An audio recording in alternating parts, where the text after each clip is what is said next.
The broadcast is now starting. All attendees are in listen-only mode. Okay, good morning, everybody, and good afternoon, depending on where you're at. My name is Burke Smith, Chief Communications Officer at HSA Home Warranty, your very proud home warranty partner. So we are excited to bring part 4 today in our winning listings and converting buyers with Facebook. Yes, we are already up to part 4, so if you missed parts 1, 2, and 3, don't worry. We have all of those recorded and archived for you, and you're going to find out through today's presentation exactly how to get those. Many of you have been on our webinars before, so you are well aware that this is not a home warranty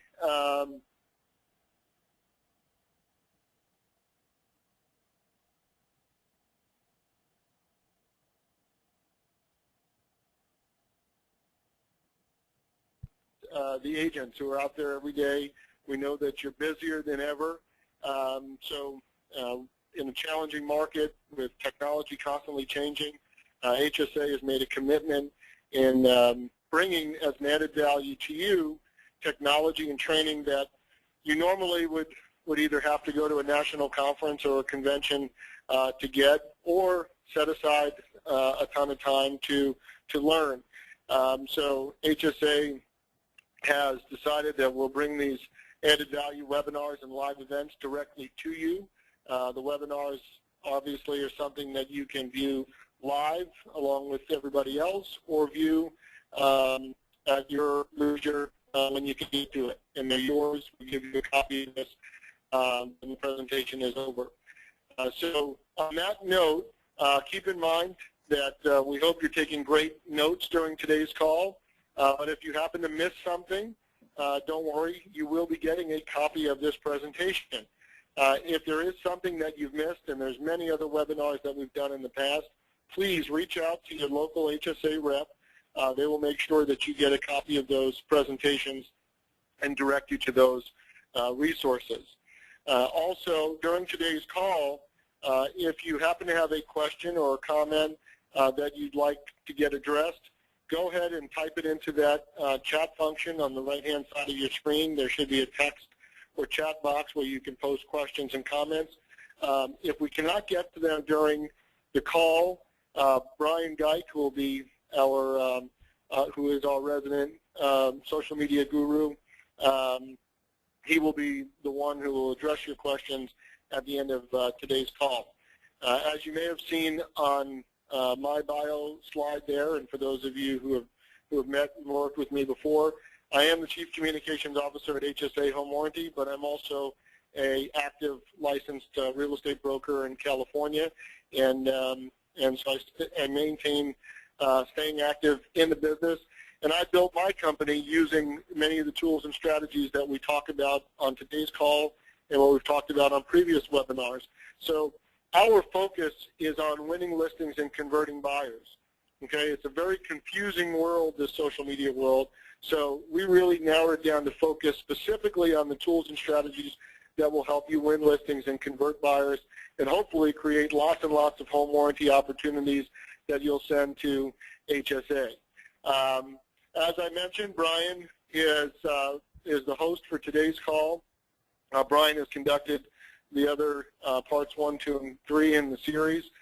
He's also the one that you'll reach out to with your questions on today's call. So before we get into it, I want you just to remember that when you get in those emails and those phone calls from your local HSA reps, certainly know full well that they're taking care of your clients better than any other home warranty company out there.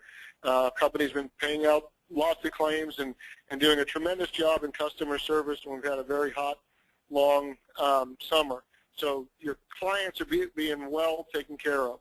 But today's call is about taking care of you guys. And your HSA reps also do a great job of that.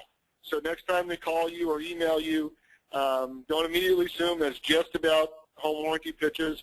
They're delivering great resources to you like these webinars. That's how you're getting this stuff brought to your attention. So really look to your local HSA rep as your partner in your business, because we're all in this together. And that's what today's call is about. We're going to talk about leveraging Facebook, because we can't get away from it. We're going to talk more about leveraging Facebook specifically for winning listings and converting buyers. So I'm going to turn it over now to Brian Geit, and he'll take you through what we've talked about before, and then we're going to get into some really cool tools like EdgeRank in helping build your business on Facebook. So Brian, go ahead and take it away. All right, thank you very much, Burke, and thank you to everybody who can make it out today to join us here. If you want to take a quick minute, I've had this up for a little bit. Jot down my email in case you have any questions for after the webinar. And also, if you'd like to, you can follow along today with us on Twitter. We have Teal, our other social media expert, tweeting along with all of today's top facts. You can follow us either at HSA Home Warranty or by following the hashtag HSA Webinar. So a big thing I want everybody to know, like Burke said, if you need access to any of these old webinars that we've done throughout this series, everything we have, our tutorials, webinars, is on our social media resources tab right here, and this is on our Facebook page. So I'm just going to show that to you real quick. So right on our Facebook page here, just facebook.com/HSA Home Warranty, you can see our social media resources tab. And this is going to be your quick source for basically all of our tutorials, past webinars, the slides for these webinars. You can always just come here, check this out, sign up for our next webinar. And this is kind of what it looks like here. We have all of our tutorials on the left, all of our webinars on the right here.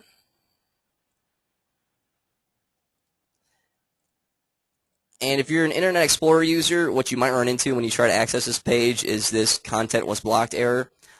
If you do get this, you have to make sure you click Show Content. You'll have this little box pop up at the bottom of your screen. Just make sure you click on Show Content there.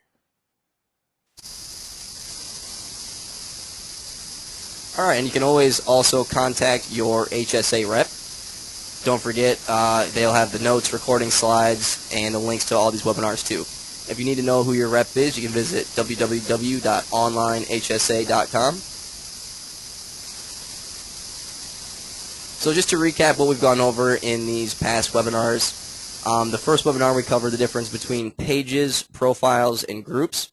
We also went over creating a page, so how to set up your page on Facebook. We went over how to invite your friends and share your page just to kind of get your first fans going there. Went over basic recommendations for how often you should be posting, when you should be posting, just kind of getting you started on Facebook. We also went over the new timeline features, so highlighting posts, pinning posts, adding milestones to your page. In the second webinar, we went over how to get a recommendations box on your page and how important those are. We went over how to export and invite all of your email contacts from Outlook, from Gmail. We also showed you how to get a custom Facebook URL, so it's really easy for people to find you out there. And we showed you how to add apps to your page and how to add a Facebook link to your email signature. In our last webinar, we went over the targeting post feature. I let you know that this would be kind of rolling out fairly soon. It still hasn't rolled out to all the pages yet, so that's just something you should be looking forward to. We also showed you how to look at those instant insights. So every post that you make, you can actually just go back to it and check to see how well it's doing, how many people it's reached, how many people saw it. It's a viral reach, it's organic reach, just some really helpful features on there. And we also showed you how to customize all of your tabs. So, change the order, the pictures, the names, and how to install and uninstall those tabs on your page. And then another really big thing with the customizing tabs was adding your website or really any page from any internet site out there to your own Facebook. We showed you how to do that. And we also set you up with your QR codes. So these are just really handy for mobile users, for people to like your page right off their phone, just scan a QR code. And for those people who don't have smartphones and QR scanners, we also showed you how to set up your own text to like. So people could just text in from any phone and like your page. And then the final thing we showed you in the last webinar was how to monitor your social media presence and see what people are saying about you out there. There's two ways to do that, through searching Facebook and using socialmention.com. So some recent updates that Facebook has done just kind of in the past month since our last webinar here. What's been dubbed Operation Unlike. So if you've had a fan page and you've lost maybe a bunch of fans, maybe a few fans, what Facebook's been doing over the past few weeks now is deleting basically fake or illegitimate accounts that are used for spamming, or they're used by companies who basically sell likes on Facebook. So they've already deleted over 300,000 of these fake accounts, and they're deleting more and more and more as they kind of keep going on with this. It's just in an effort to reduce spam and just make sure that everybody on Facebook is a real person. So if you've lost some fans on your page, that could be due to it. Most of this is basically the people who are buying fans, so a lot of people probably don't have to worry about that there. And another Just make a comment, Brian, if I could. Mhm. You know, even though this was on our previous webinars, so go back if you haven't set up your business page. Previous webinars will walk you through setting that up. But you cannot name your page and use the name Realtor in the name of your business page unless you are including your personal name and you are a dues-paying Realtor, okay? So I see many pages that, if they haven't been shut down yet, have a chance of being either shut down because they're in violation of the Realtor copyright or they're in violation of the Facebook terms and conditions. So make sure as you're learning these, how to build your pages, don't go out there and build an incredible page called Your St. Louis Realtor or Your Madison, Wisconsin Realtor, and not include your name, okay? So it's in violation both in the copyright and in the terms and conditions. So I don't want you guys to go out there and get a bunch of likes and then have that page shut down. So it's just a side note, but it's important that you maintain compliance in building these pages. And if you have any questions about compliance, be sure to talk to your manager or your broker, because every market, every board has different social media compliance terms and conditions, and they're constantly changing. So we have hundreds of people on today's call across the country. We can't go into every board's terms and conditions, of course. So make sure you're checking with your brokers and managers, but very simply, just maintain that very simple rule. If you're going to put the word Realtor in the name of your page, that you include your actual name as well. So, for example, you could have Burke Smith, Your San Diego Realtor. I'm using my name along with where I work and the geography and market I cover and what I do for a living. So that's something that would be compliant, for example. So I'm sorry, Brian, go ahead. Oh, no, that was a great point. So picking back up here, Facebook offers. This is kind of for anybody who sells products, but it's been free for people to use. A lot of people probably didn't even know it was on their page. But basically, you could make an offer on Facebook that people could claim, and it would get shared. This has been free since they introduced it about 2 months ago. But now, if you try to use it right now, you can use it once for free, but then they're charging you every time you want to make an offer on Facebook. It's just a good thing to know in case you have been using it. That option isn't free anymore. So just some stats basically that I've come across since our last webinar. Facebook has now reached over 1 billion active users. So the keyword there, active. That means these people are on Facebook, using Facebook. They don't just set up an account and never come back. And it's also good to know that these people spend an average of 6 hours and 35 minutes per month on the network. So that's a lot of time, really. And they're actually starting to come out with now stats about people selling things through Facebook. So 33% of Facebook users have purchased an item they saw on their newsfeed or on a friend's wall. And it's also coming to light now that social media users who've liked a brand's page on average spend 21% more than people who aren't social media users who haven't liked that same brand on Facebook. And it's also really important to know. Oh, go ahead, Burke. I'm just going to say here, sorry, Brian, that's why it's so important for the agents on today's call to take note when Brian or I talk about content and how to drive traffic, because there is no point, click, submit, buy a house button. Okay, we deal with a very large product, a product that has a very emotional sale, and it's a very personal business, still buying and selling homes. Facebook is a tool for you to drive that traffic and build that brand. So if Brian's talking about these statistics, yeah, you absolutely have to know that the consumers are going here to identify with the brand, and they're using it to make purchases. They're not going to do it necessarily with buying a house, but in connecting with you as the agent, that's their commitment to the brand. So when Brian talks about the association with brands through Facebook, you need to think of yourself as a brand, because when you become an agent, your name is no longer just your name. Your name is a brand. So that's why it's important, as Brian talks about, how consumers are interacting with brands on Facebook. You are a brand, okay? So keep that in mind as we're talking about how to build content around that brand. We're talking specifically about you and your business. So go ahead, Brian. Yep, and on that, so 55% of consumers share their purchases socially on Facebook, Twitter, Pinterest, and other social sites. And this is especially for large purchases. So houses, you can bet they're going to be talking about that on Facebook, on their Twitter. I actually just found out last week that my sister bought a house. I had no idea. I didn't talk to her. I saw her update on Facebook, the picture of a new house that said, "This is my new house." So people definitely talk about that, and the more emotional and the larger the purchase, the more they're going to be talking about it. So a new study that just came out by Lab42, which is a social media site, found that people prefer Facebook pages actually to brand websites. And the main reason for this they found was that 75% of those people feel more connected to a brand on Facebook than they do versus their normal website, and 35% of those people feel that brands listen to them more on Facebook versus through a normal website. So this is really important because you can kind of see this whole social media revolution that's going on right now.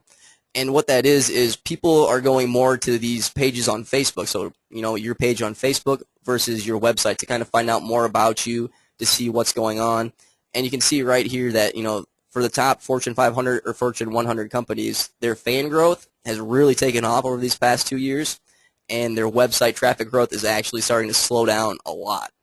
So that's a really important thing to just kind of know out there, that people are starting to now go to social media pages to find these things out instead of your normal website. Which brings us to EdgeRank. So EdgeRank is basically the algorithm used by Facebook to determine what posts appear in people's newsfeed. So your newsfeed is basically what you first see when you log into Facebook. So once you log in there, the first thing that pops up is that newsfeed. And what it is basically a combination of what Facebook thinks is most important to you. So updates from your friends and updates from pages that you've liked are going to show up in your newsfeed. And the newsfeed is so important because 96% of your fans aren't going to come back to your page to view your posts. They're going to see those posts in their newsfeed. So just to show you exactly what the newsfeed is, so when you first log into Facebook, this is your newsfeed. So it's going to be the most recent and relevant posts to you. This whole thing right there, this is what people are really, really looking at on Facebook. And every time you make a post, you have a chance of getting in this newsfeed, and that's where EdgeRank comes in. So EdgeRank is the formula basically that decides what posts show up in every individual user's newsfeed.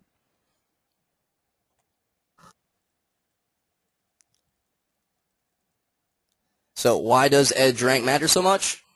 It's because only 16% of your fans on average are going to be seeing your posts. That's not a lot. You can really, really increase that amount by following these tips that we're going to go over in a little bit. And your posts are 40 to 150 more times more likely to reach your fans in their newsfeed than on your page. That's because only 96% of those people are not going to be coming back to your page to view those posts. You have to make it into their newsfeed, and that's where EdgeRank comes in. So 27% of all time spent on Facebook is spent looking at the newsfeed. So out of everybody who's on Facebook, that's 2,835,000,000 minutes per day. And that doesn't even include mobile, which is basically only looking at the newsfeed. So just to kind of give you what better understanding of that number, people spend more time looking at their newsfeed than they do on ABC, MSNBC, Yahoo News, CNN, New York Times, and the Huffington Post combined. So the factors of EdgeRank, we're going to go through each one of these and tell you how you can basically, the tips that you need to know to, make these factors work for you and get your post out there so more people see it, more people interact with it, and basically so every post you have is reaching more of your fans.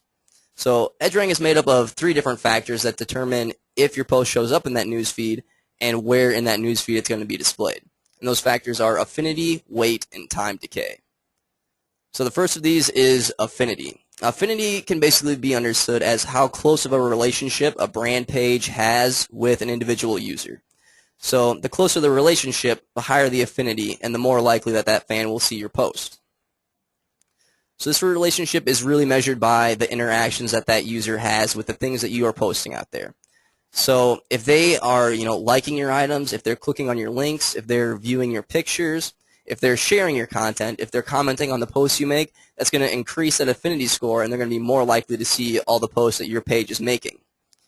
So this is really a one-sided kind of variable, because if a user is interacting with your client or with your content, their affinity score towards you will go up, and the likelihood of your content appearing in their newsfeed will increase. But it doesn't work the other way around. So if you click on a user's profile over and over, this will not increase their affinity score towards your page. So if your page is trying to interact with them, it's really not going to help you out. So it's really one way. Interacting heavily with another user will increase the chance of their stories appearing on your newsfeed, but not of your stories appearing on theirs. So you can see an example right here. User, Bert, can you hear me all right? I can hear you.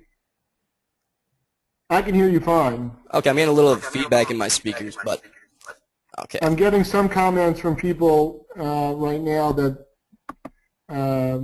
that you're echoing or that you are going in and out. So you might, if you get a chance, there's several comments about it going in and out or echoing. So if you get a chance to dial in from the landline, that might be better. Sure, I'll do that right now.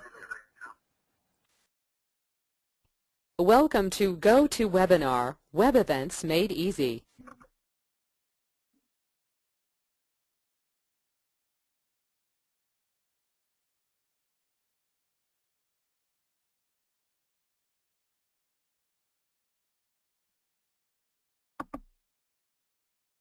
Yeah, go ahead and post a comment there if you're having some issues with the sound.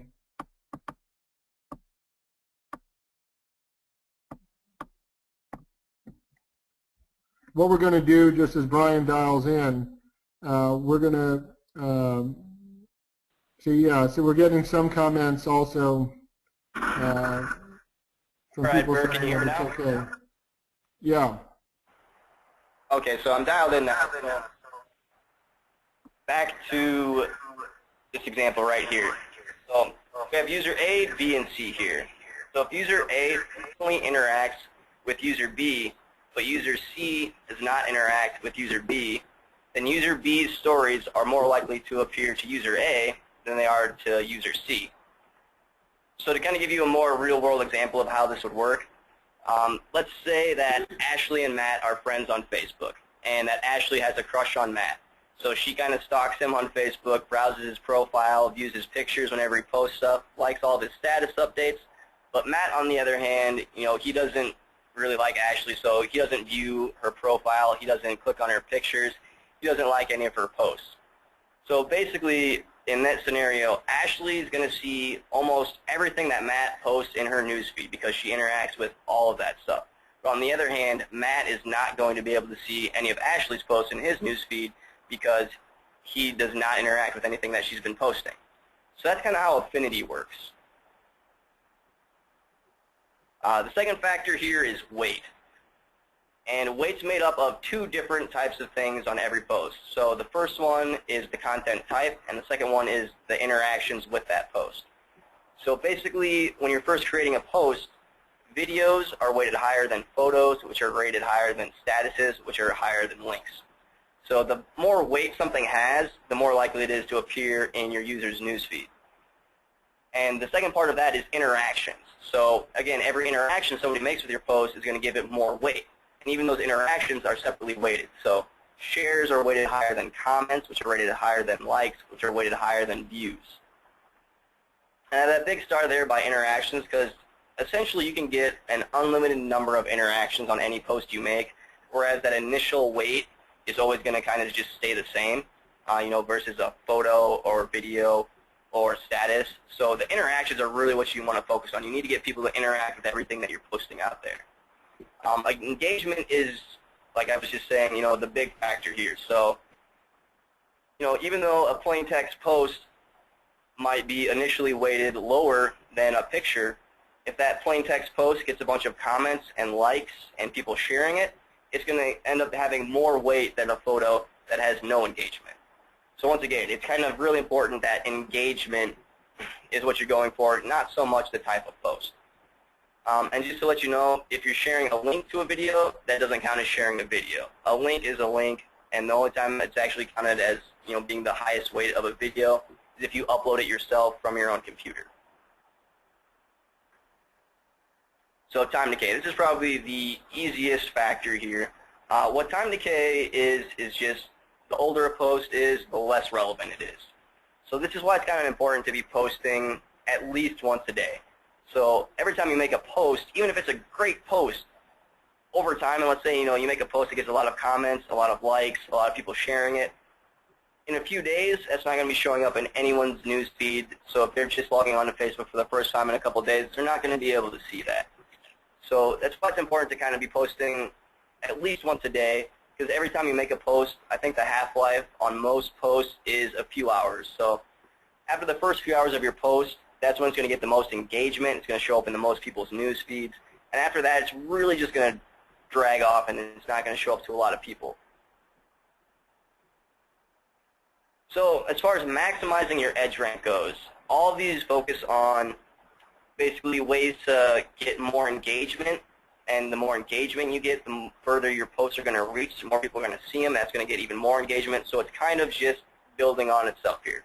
So it's important to keep your posts fairly short, between about 100 and 250 characters. These posts get 60% more likes, comments, and shares than posts that are over 250 characters. It's also really important on Facebook to be visual. A lot of these things now, if you look at a post on a normal page, pictures are given a lot more space than just a normal status update. So photos and videos get 120% and 100% more engagement respectively versus a normal status update. So a really good tip to use is whenever you're posting a link or you have a status update is to pair that with a photo. And I'm going to show you how to do that real quick. So what I mean by that is if I wanted to share, let's say, a link to our pumpkin carving contest, which we have going on right now. I have that link right here, and you guys should all enter this because you could win $250. So this would be considered a link, and that's not going to be weighted very heavily. There's a good chance it's not going to reach as many people as it could.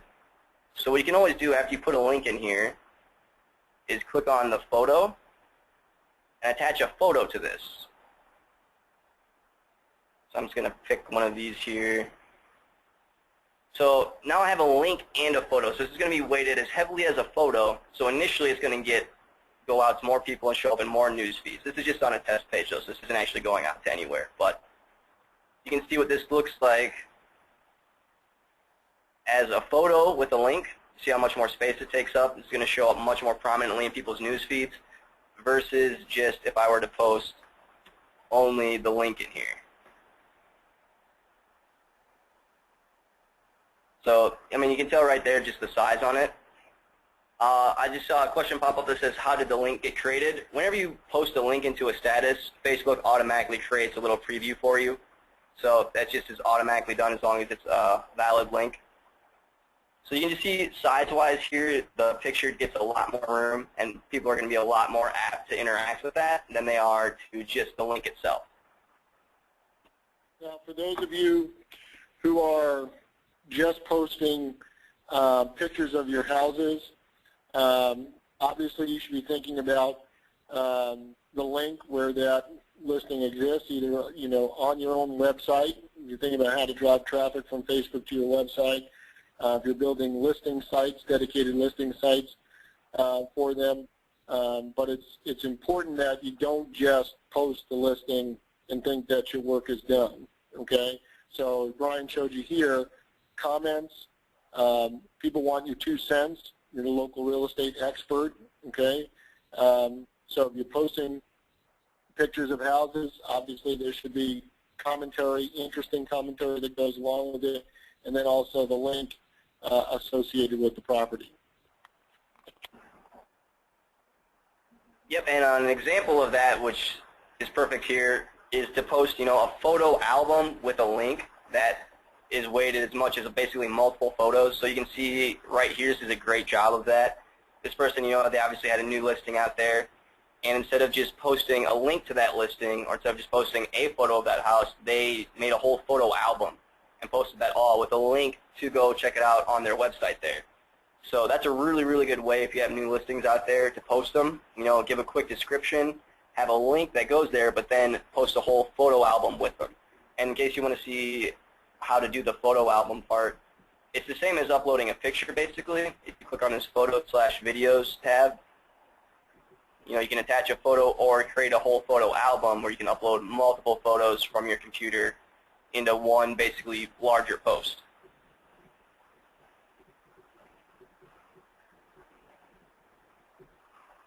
Okay, it's also important to ask for what you want. So giving people a clear call to action when you have a post, whether it's to like, comment, or share, or asking them a question, opinion-driven questions, or fill-in-the-blank questions.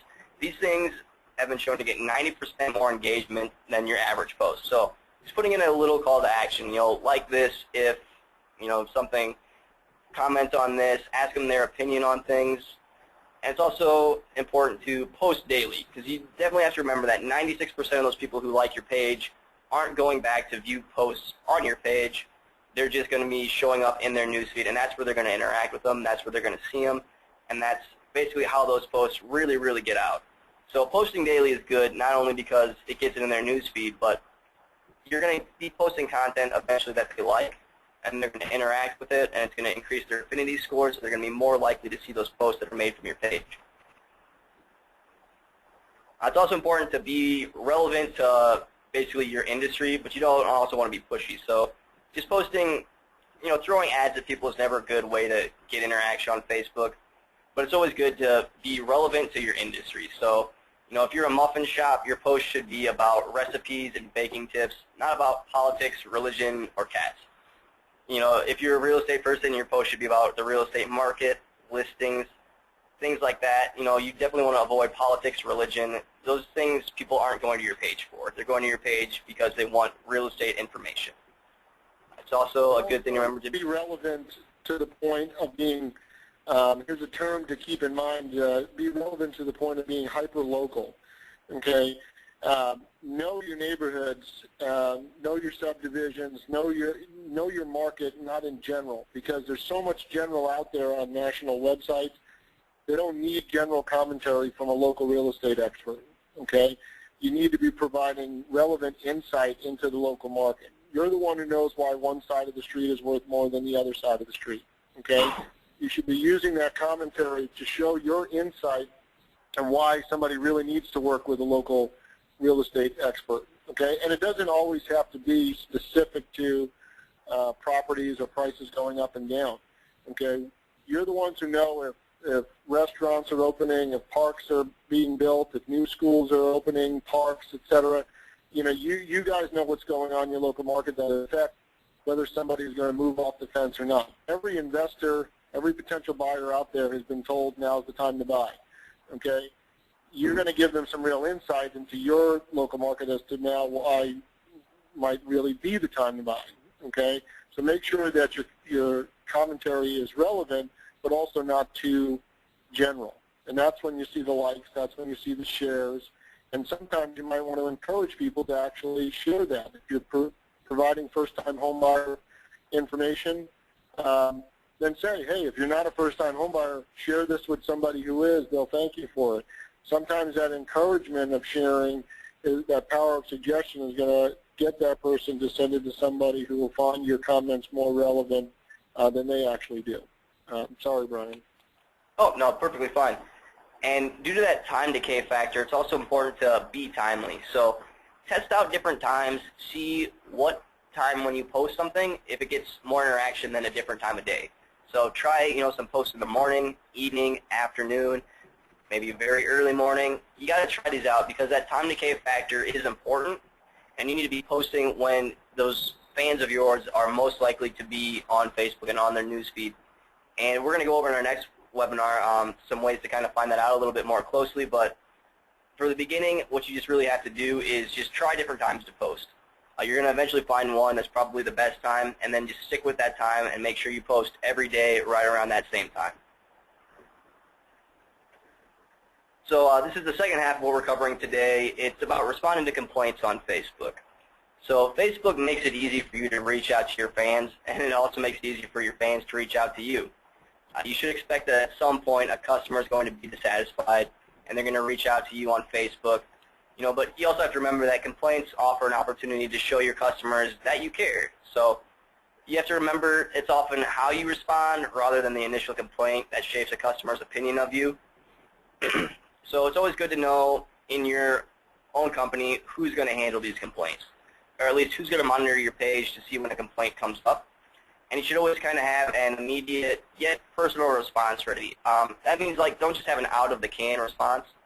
Make sure it's something that is related to what that person's complaint is. Don't just have something you copy and paste in there every time you get a complaint.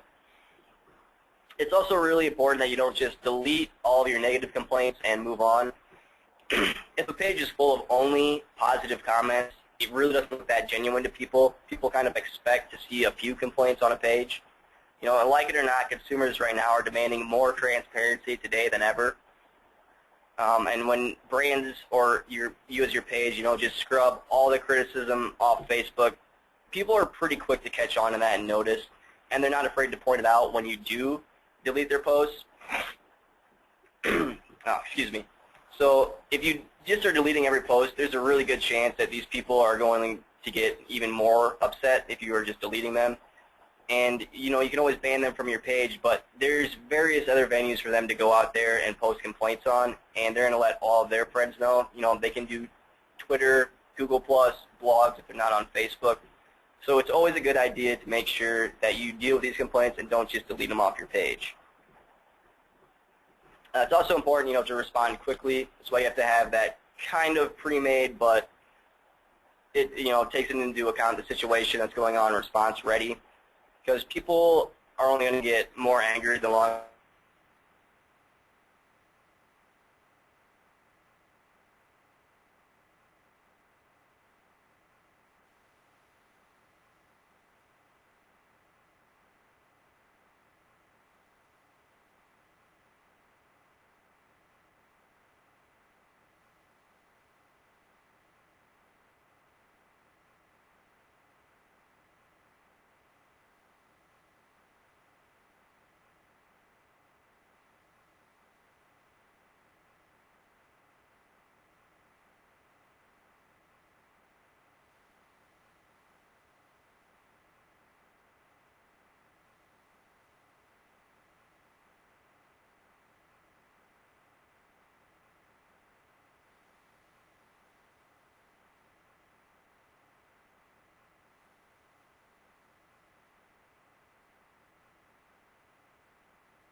And stop them from posting anymore.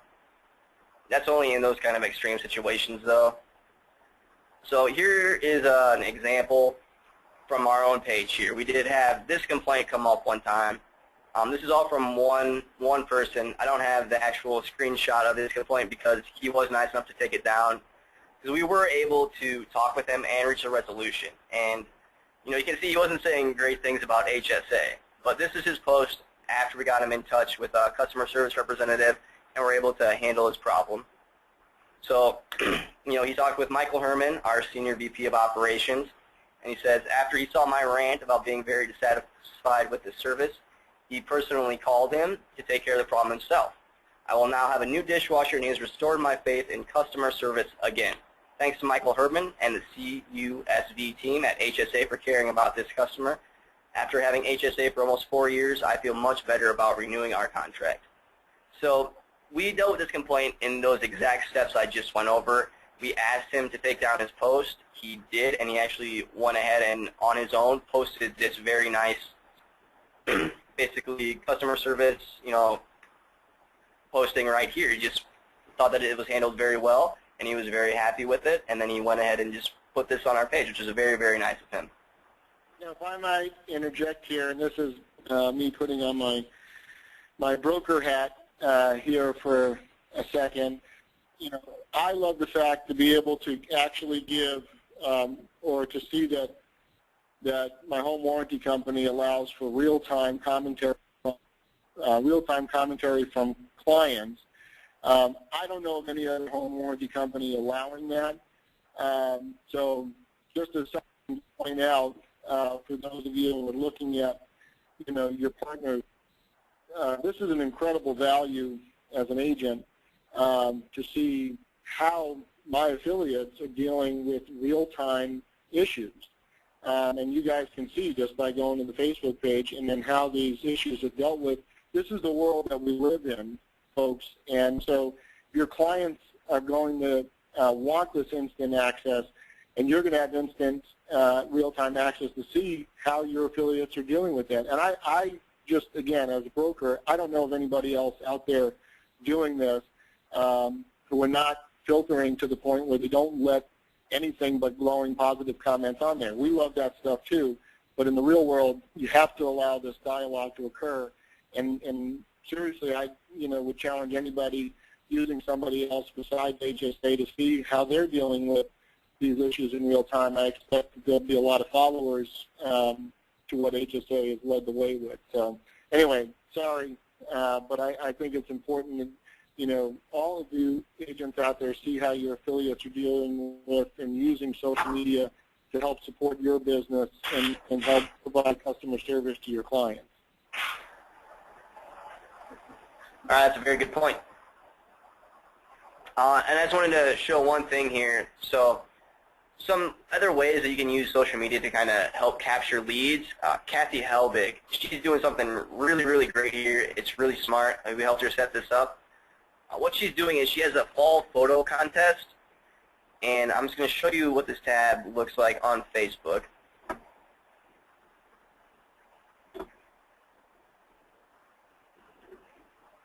So this is her page right here, and she has this fall photo contest, which she's been out there advertising, and this is the page on Facebook.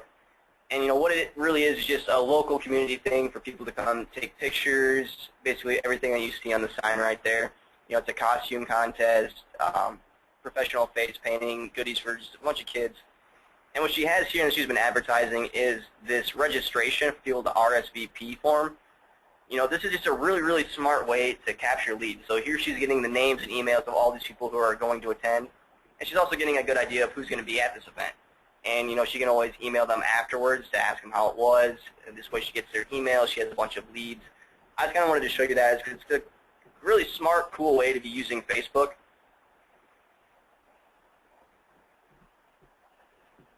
And let me also note there that, Kathy is somebody who is now a loyal HSA supporter, but also has benefited from these webinars and seminars and the live events from day one.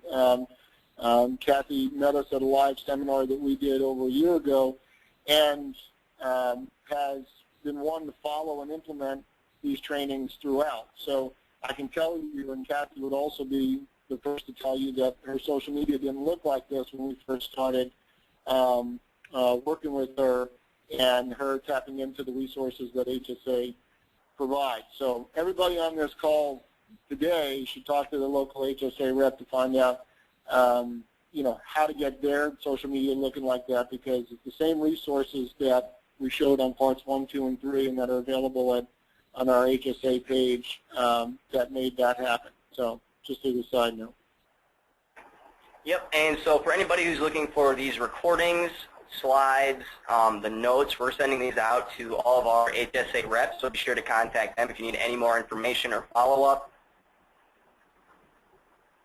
And just to let you know, our next webinar is going to be going over Facebook Insights, which is probably the least used feature of Facebook, but also the most important. Facebook actually gives you, people are always trying to measure their social media, their reach, how many people are, interacting with them. Facebook actually gives you all that information. In fact, they give you too much information. The hardest part about using Insights is going through the clutter of everything they give you to find what's really important. So we're going to be going over all that next time, how to export these insights and how to basically get down to the really important facts about your page. So, your reach, the people you're interacting with, where basically most of your fans are from, their demographics. It's really cool features. It's probably the least used thing, but also the most important thing on every Facebook business page. So make sure you sign up for our next webinar. And basically, I'm going to stay on for a little bit right now and just try to answer, questions. So please post your questions in here in the questions box, and I'll try to get to all those for the next probably 15, 20 minutes. Yeah, so Brian is going to stay on and answer your questions. So if you posted something, he's going to address it now. As he's reviewing the questions there for a minute, again, what I want to say is that sometimes it's difficult as an agent to go through these webinars and start to do all this stuff on your own, but you're not on your own. Obviously, we're here to help support you. I challenge you guys on the call today, go out, give your HSA rep an order, find out how one-on-one help is even available. We have that as an opportunity. Find out how that's possible. We have opportunities to get into your own, local, individualized needs. So find out how that's available. Support them because obviously that's what makes this happen. Okay, us delivering these free events online, and then also the live events. Find out the next time we're going to be there. If you want to find out, talk to your managers, your broker about how we can get a live event in your office. Okay, because the hands-on stuff certainly is extremely valuable. So I'm going to turn it over to Brian. If you guys missed in the beginning, and I sent out a text about this, you will be getting a copy of this presentation. If there were some audio issues or some delays, then Brian and I will record a clean version and get that out to you as well. Okay? So like Brian said, he's going to stay on and answer some of your questions. So go ahead on the right-hand side of your screen. There's a chat function. Go ahead and type in your questions or comments for Brian, and we'll look forward to seeing you either at our next live event or on our next webinar. Thanks so much, Brian. Yep, thank you, Bert. We had some questions in there about PDF and also there's some questions about usage of images. As I said before, each board is different. Obviously, when you're posting listings, you want to be posting your own if you don't have permission to use them from another agent. But again, that's something, there's different rules and regs for each board or association. So Brian's not going to touch on compliance issues so much as he'll touch on some of the how-to and technical questions. Okay, so there was one question I just saw pop up on here. I'm going to go over a couple of them. One was moving tabs around. So the first thing you have to do when you're trying to change the order of your tabs is click on this little drop-down arrow that's just to the right of the fourth tab. And then once you have that, you want to click on the tab you want to move, or just put your mouse over it, and you're going to see this little pencil in the top right corner. If you click on that, it's going to say swap position with, and it's going to give you all the other tabs you have here, and this is how you change their order. So if I wanted to move this Twitter tab down to where the Pinterest one is, I'm going to select swap position with Pinterest, and they're going to switch like that. So that's how you move your tabs around.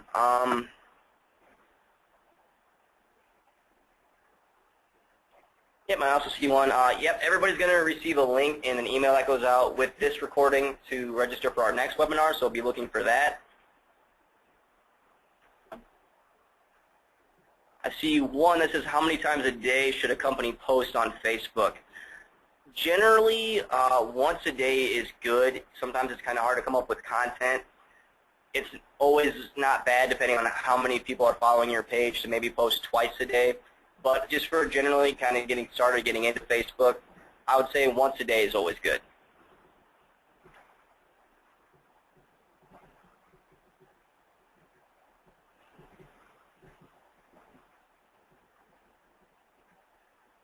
Oh, I see another one that's asking how to see results from your post in a timely manner. That's actually really, really easy to do. If you just go to your own Facebook page,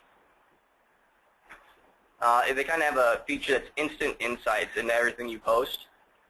So if you look right down here on every single post, it's going to have a number that's telling you the number of people who saw this post. On this one we just posted almost an hour ago. If you look at it right here, it's going to tell you how many people have seen that post organically, which means basically that it's shown up in your fans' news feeds of people who have liked this page. What that viral number is if people who are your fans have liked that post or interacted with it in some way, it's going to show up in their friends' news feeds, and that viral number will be the number of people who haven't liked your page who saw that post or saw one of their friends interact with that post. And it's for every single post you make out here. So you can always just go to it and see the organic number and the viral number, and the total number of people that saw that post is going to be at the bottom of each and every post on there.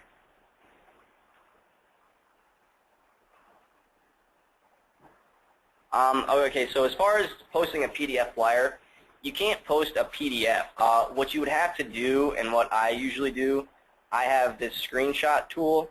So if I wanted to, let's say, use a PDF, I would have to take a screenshot of it and save it as a picture. You'd have to save it as some type of picture or JPEG in order to upload it. If you have a screenshot tool, it's really easy to do like this. So I can just go like that and it saves a picture of anything.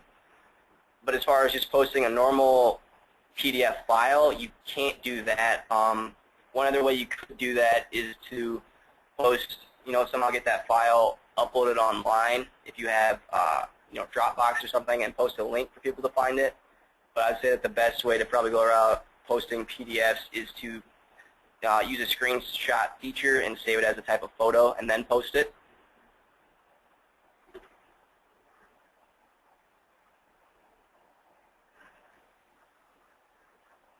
As far as using pictures on the web and copyright issues, it's kind of tough to say.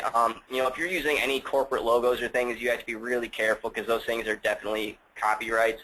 So you can't use anything that's copyrighted, unless you have permission. There are a lot of really good free photo sites. Flickr, they have a public stream that you can actually go to and use pretty much any picture that's on that public stream. A lot of Google Images, Google image search, they're usually not copyrighted images. It kind of depends. You always have to be careful if you're going to logos for things like that. But a lot of their generic photos you can use, and you don't have to worry about that too much.